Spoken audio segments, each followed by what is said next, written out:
लाख रुपये पीक कर्ज 2 लाख रुपयापर्यंत निर्णय घेतलेला आहे आणि जे रेग्युलर कर्ज भरतात त्यांना 50,000 रुपये पर शेतकऱ्याला मदत देण्याचा निर्णय घेतलेला आहे। त्यामुळे या राज्याच्या या तिघांचं पण एक कृषी मंत्री म्हणून मी त्या तिघांचं पण आभार मानतो। राज्यभरातील सर्व शेतकऱ्यांसाठीच्या आज दिवसभरातील सकाळच्या महत्त्वाच्या झटपट बातम्या। पाऊस यंदा 90% पडणार, दुष्काळाचे सावट, सुधारित अंदाज जाहीर। यंदा पावसाचा तुटवडा भासणार असून 94% कमी पावसाची शक्यता वर्तवण्यात येत आहे। तर मराठवाडा आणि पश्चिम विदर्भाच्या तुरळक भागामध्ये पावसाचे प्रमाण सरासरीपेक्षा कमी राहण्याचा अंदाज। कर्जमाफीच्या निकषाकडे शेतकऱ्यांचे लागले डोळे। 30 जून पूर्वी कर्जमाफी जाहीर केलेल्या आचारसंहितेचा अडसर आता दूर करण्यात आला असून कर्जमाफीसाठी असणारे संभाव्य निकष तुम्ही या ठिकाणी पाहू शकता। ई-केवायसी नंतरही बहिणींना हप्ता नाही, लाभासाठी कार्यालयामध्ये पायपीट, वाढीव मुदत न मिळाल्याने वाढली चिंता। ई-केवायसी व कागदपत्रांच्या पूर्ततेअभावी अनेक बहिणींना लाडकी बहीण योजनेचे मागील हप्ते मिळालेच नाही। 30 जून पूर्वी ई-केवायसी नसल्यास हप्ता रोखणार। पंतप्रधान किसान सन्मान निधी योजनेच्या लाभार्थी शेतकऱ्यांना पुढील सर्व हप्ते मिळवण्यासाठी किंवा चालू ठेवण्यासाठी 30 जून पूर्वी आपली वार्षिक ई-केवायसी पूर्ण करावी लागणार। याविषयीची शासनामार्फत प्रेस नोट जाहीर करण्यात आली आहे। खाद्यतेलाच्या किमती भडकल्या, लिटरला 5 रुपये वाढ, गृहिणींचे बजेट कोलमडले, महागाईचा तडका थेट स्वयंपाकघरामध्ये। सोयाबीन तेल, शेंगदाणा तेल, सूर्यफूल व सरकी तेलाचे आजचे असणारे वाढीव दर तुम्ही या ठिकाणी पाहू शकता। एरंडोल तालुक्यामध्ये हंगामपूर्व कपाशी लागवडची लगबग सुरू। शेतकऱ्यांच्या मशागतीचे काम आता अंतिम टप्प्यात आले असून पाण्याची व्यवस्था असणाऱ्या शेतकऱ्यांनी ठिबकच्या आधारे कपाशींची धूर पेरणी लागवड सुरू केली आहे। राज्यमाता गोमाता योजनेमुळे देशी गोवंश संवर्धनास गती। गायच्या संगोपनासाठी महिन्याला 1500 रुपयाचे अनुदान शेतकऱ्यांना मिळणार। संकरित गायींना 75% अनुदान जाहीर। राज्यातील देशी गायींच्या संगोपनासाठी शासन विविध उपक्रम राबवित आहे। मे आणि जून महिन्याचे धान्य एकाच वेळी मिळणार। रेशन कार्ड धारक लाभार्थ्यांना मे आणि जून महिन्याचे राशन एकत्रित मिळणार आहे। त्यामुळे लाभार्थी व धान्य वितरक दुकानदारांचे वेळ वाचणार। उन्हाचा 24 वर्षाचा रेकॉर्ड मोडला, सलग 47 दिवस पारा 40 अंशावर। 2002चा विक्रम मोडीत गेल्या वर्षाच्या मे महिन्यातील तापमानाच्या सरासरीमध्ये यावर्षी 6 अंशांनी झाली वाढ। गेल्या वर्षीच्या उन्हाळ्यातील तापमान आणि या वर्षीतील तापमान तुम्ही या ठिकाणी पाहू शकता। खते, बियाणे, डिझेल दरवाढीने शेतातील मशागतींचे कामे खोळंबली आहे। तसेच शेतकऱ्यांना कर्जपुरवठा देखील अतिशय मंद गतीने होत आहे। राज्यात 70% अधिक कर्जबाजारी शेतकरी, अल्प व अत्यल्प भूधारक। ॲग्रिकल्चर स्ट्रॅटेजिकचा अहवाल। सततच्या नापीक व शेतमालाला मिळत असलेला कमी दर यामुळे शेतकरी कर्जबाजारी झाला आहे। पारा पुन्हा 40च्या खाली। सध्या आता लवकरच राज्यामध्ये मान्सूनचे आगमन होणार आहे। त्यामुळे काही जिल्ह्यांमध्ये ढगाळ वातावरणामुळे तापमानामध्ये घट झाली आहे। भारतीय आंब्यांना जपानमध्ये बंदी। हापूस, केसर, लंगड्याचा बाजार उठला। 20 वर्षांनंतर दुसऱ्यांदा बॅन। तपासणीमध्ये त्रुटी उघड। आंबा ताजा ठेवण्यासाठी व पिकवण्यासाठी घातक रसायनांचा वापर करण्यात येत आहे। खानदेशामध्ये केळींचे दर स्थिर। कमाल दर 2400 रुपये प्रति क्विंटल पर्यंत स्थिर। खानदेशामध्ये केळी दरातील पडझड थांबून मागील 5 ते 7 दिवसांमध्ये दरामध्ये क्विंटल मागे 100 रुपयांनी वाढ झाली आहे। उन्हाच्या तीव्रतेमुळे चाळीमध्ये ठेवलेला कांदा झाला खराब। कुसमुडीतील स्थिती, शेतकऱ्यांना आर्थिक मदत देण्याची मागणी। कांद्याला चांगला दर मिळत नसल्याने चाळीमध्ये साठवून ठेवला, पण वाढत्या उष्णतेमुळे कांदा खराब होत आहे।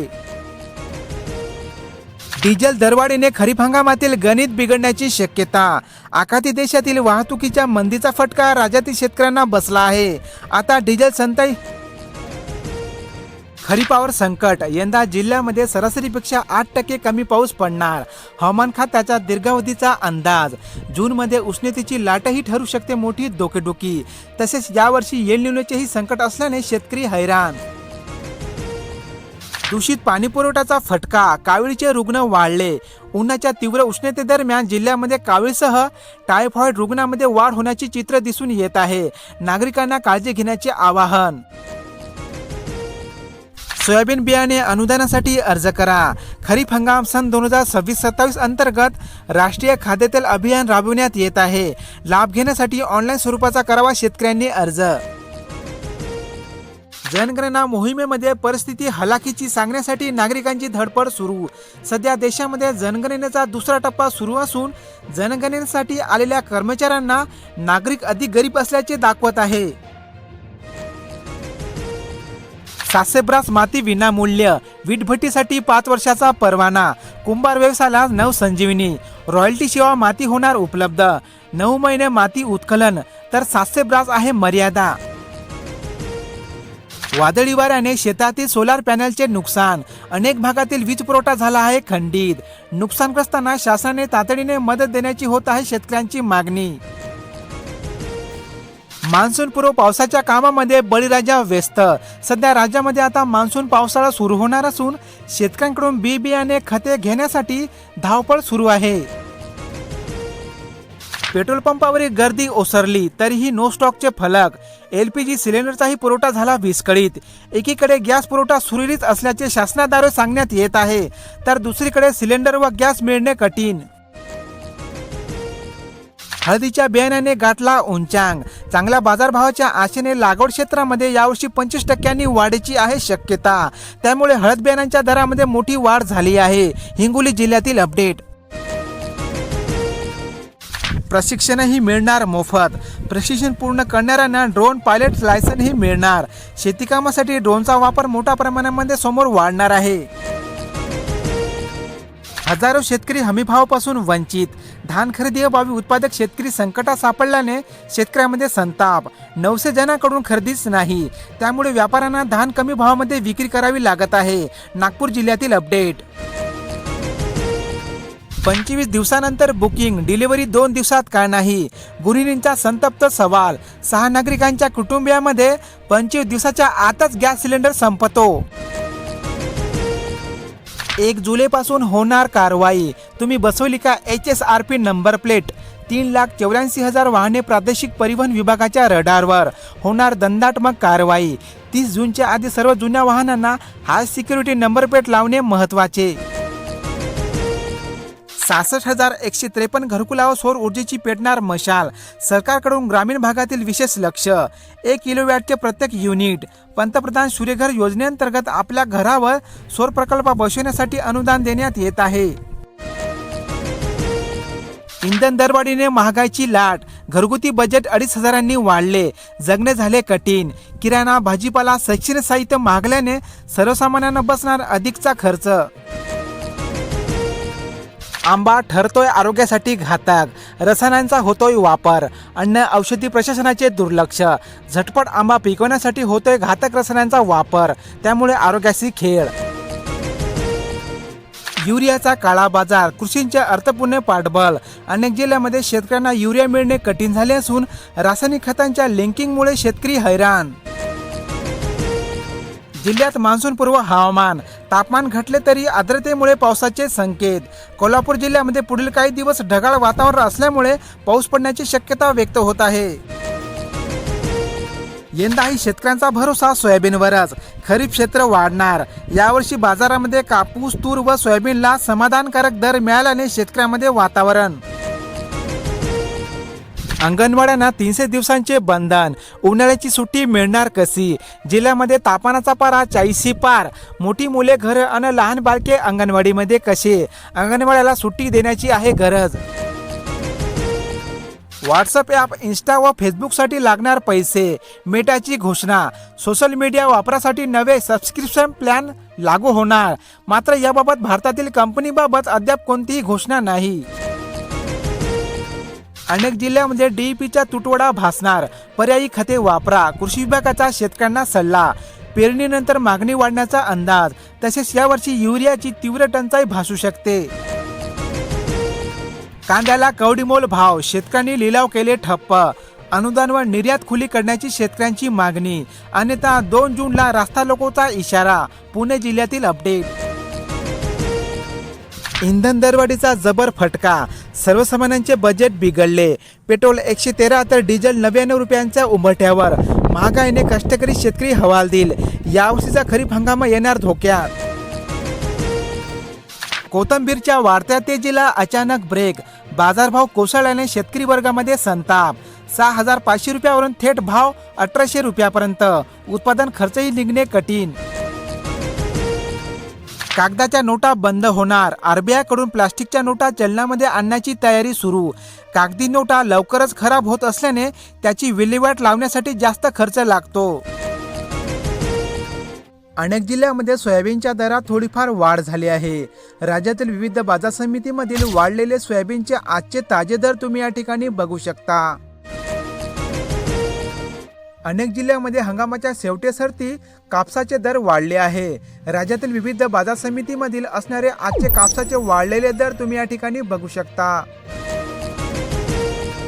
राज्यातील अनेक जिल्ह्यांमध्ये कांद्याच्या दरात थोडीफार घसरण झाली असून राज्यातील विविध बाजार समितीमधील असणारे कांद्याचे दर तुम्ही या ठिकाणी बघू शकता. राज्यातील अनेक जिल्ह्यांमध्ये मक्याच्या दरात थोडीफार घट झाली आहे. राज्यातील विविध बाजार समितीमधील असणारे मक्याचे आजचे ताजे दर तुम्ही या ठिकाणी बघू शकता. यंदा पाऊस कमी व उन्हाचे चटके जास्त. IMDच्या अंदाजाने टेन्शन वाढले. मान्सून 7 दिवसांनी केरळमध्ये पोहोचेल. त्यानंतर साधारणतः 11 जूनपर्यंत मान्सून आपल्या राज्यामध्ये दाखल होण्याची शक्यता व्यक्त होत आहे. ऊस उत्पादकांचे 2,800 कोटी थकले. कारखाना संचालकावर फौजदारी गुन्हा दाखल करण्याची देशमुख यांची मागणी. आयुक्तांच्या संपर्कानंतर माहिती आली समोर. बीड जिल्ह्यातील अपडेट. रासायनिक खतांच्या भेसळीने शेतकरी संभ्रमात. कृषी विभागाने कारवाई करण्याची आहे गरज. पिकांच्या उत्पादनाबाबत साशंकता. खताच्या भेसळीमुळे ठिबकचेही होत आहे नुकसान. कांदा खरेदी नाकारण्याचे नाफेडचे धोरण.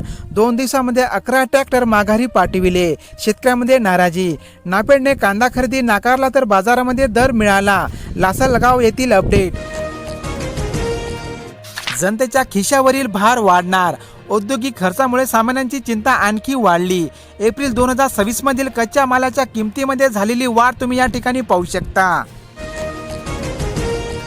पीक विमा यंदा जुनीच. ट्रिगर समाविष्ट करण्यास प्रशासनाचा नकार. राज्यामध्ये राबविण्यात येणाऱ्या पंतप्रधान पीक विमा योजनेमध्ये भरपाई मिळण्याचे नवीन ट्रिगर यावर्षी लागू करण्यात आले नाही. ठिबक अनुदान 1 वर्षापासून रखडले. शेतकरी कर्जबाजारी. पोकरा टप्पा 2 मुळे शेतकरी अडचणीत. अनुदानाच्या आशेने कर्ज काढले. अनुदानाची रक्कम लवकरच बँकेमध्ये जमा करण्यात येईल. शासनाचे आश्वासन. मान्सूनचे केरळमधील आगमन लांबणीवर. अंदाजामध्ये एकवाक्यता नसल्याने मान्सूनच्या प्रगतीविषयी संभ्रम. त्यामुळे शेतकऱ्यांनी पेरणीसाठी घाई न करण्याचे कृषी विभागाचे आवाहन. शेतकऱ्यांचा आक्रोश महामोर्चा. महाविकास आघाडीच्या वतीने चांदवड येथे सकाळी 11 वाजता रास्ता रोको आंदोलन करण्यात आले. नाशिक जिल्ह्यातील अपडेट. सिबिल पडताळणी न करता शेतकऱ्यांना पीक कर्ज द्या. कर्जवाटप गांभीर्याने घ्या. राष्ट्रीयकृत बँकांना मुख्यमंत्र्यांनी फटकारले. शेतकऱ्यांना नवीन खरीप हंगामाचे पीक कर्ज वाटप आता सुरू झाले आहे. आयात प्रेमाने खरीप हंगामाआधीच घेतला सोयाबीन दरवाढीचा बळी. खाद्यतेल दर नियंत्रण धोरण. सोयाबीनची आयात 6 लाख टनावर पोहोचणार. उत्पादन कमी असल्याचे कारण सांगून सोयाबीनची आयात करण्यात येणार आहे. महाराष्ट्र दुष्काळमुक्त करण्यासाठी कटिबद्ध. मुख्यमंत्री देवेंद्र फडणवीस यांचे प्रतिपादन. कारण सध्या राज्यावर एल निनोचे संकट घोंघावत आहे. राज्यात मध्यम पावसाचा अंदाज. विदर्भातील काही भागामध्ये म्हणजे चंद्रपूर, गडचिरोली, गोंदिया, नागपूर, वाशिम, वर्धा व यवतमाळ येथे पाऊस पडण्याचा अंदाज व्यक्त होत आहे. सिंचित योजनेसाठी केंद्राकडून अंदाजे 6,800 कोटी रुपये मिळण्याची अपेक्षा. मुख्यमंत्री फडणवीस यांची माहिती. केंद्रीय जलशक्ती मंत्र्यांसोबत सकारात्मक चर्चा होणार असल्याचे त्यांनी स्पष्ट केले. लाडकी बहीण योजनेतून अपात्र ठेवलेल्यांना न्याय द्या. महिला काँग्रेसचा जिल्हा कचेरीवर धडक मोर्चा, अन्यथा तीव्र आंदोलन देण्याचा इशारा. अकोला जिल्ह्यातील अपडेट. मान्सूनची मंद गती. सध्या नैऋत्य मोसमी वारे अरबी समुद्र, लक्षद्वीप आणि बंगालच्या उपसागरापुढे सरकत आहे. 10 जून पर्यंत महाराष्ट्रामध्ये मान्सून होणार दाखल. मात्र सध्या महाराष्ट्रातील विदर्भ व काही भागामध्ये तीव्र उष्णता जाणवत आहे. ठिबक अनुदानापोटी 208 कोटी रुपये होणार जमा. केंद्र व राज्य शासनाकडून सूक्ष्म सिंचन संचावरील अनुदानापोटी राज्यातील शेतकऱ्यांच्या बँक खात्यामध्ये 208 कोटी रुपये या आठवड्यामध्ये जमा केले जाणार आहे. बदलत्या हवामानामुळे कृषी क्षेत्र संकटात. तातडीच्या उपाययोजनांची आहे गरज. हवामानाचा पॅटर्न बदलत असल्यामुळे मान्सूनवर एल निनोचा प्रभाव असल्याकारणाने यावर्षी पाऊस कमी पडणार असल्याची शक्यता व्यक्त होत आहे. अहिल्याबाई होळकर शेतकरी कर्जमुक्ती योजनेची शेतकऱ्यांना प्रतीक्षा. सहकार विभागाच्या माध्यमातून कर्जदार शेतकऱ्यांची माहिती शासनाला सादर करण्यात आली असून कर्जमाफीला आचारसंहितेतून सूट दिल्याने 30 जून पूर्वी शेतकऱ्यांना कर्जमाफीचा लाभ मिळू शकतो. ह्या होत्या शेतकऱ्यांच्या आजच्या ताज्या बातम्या. अशाच प्रकारच्या बातम्या रोज पाहण्यासाठी आपल्या या कृषी गाईड YouTube चॅनलला लगेच सबस्क्राईब करा. बेल नोटिफिकेशनला ऑल वरती सेट करा. धन्यवाद.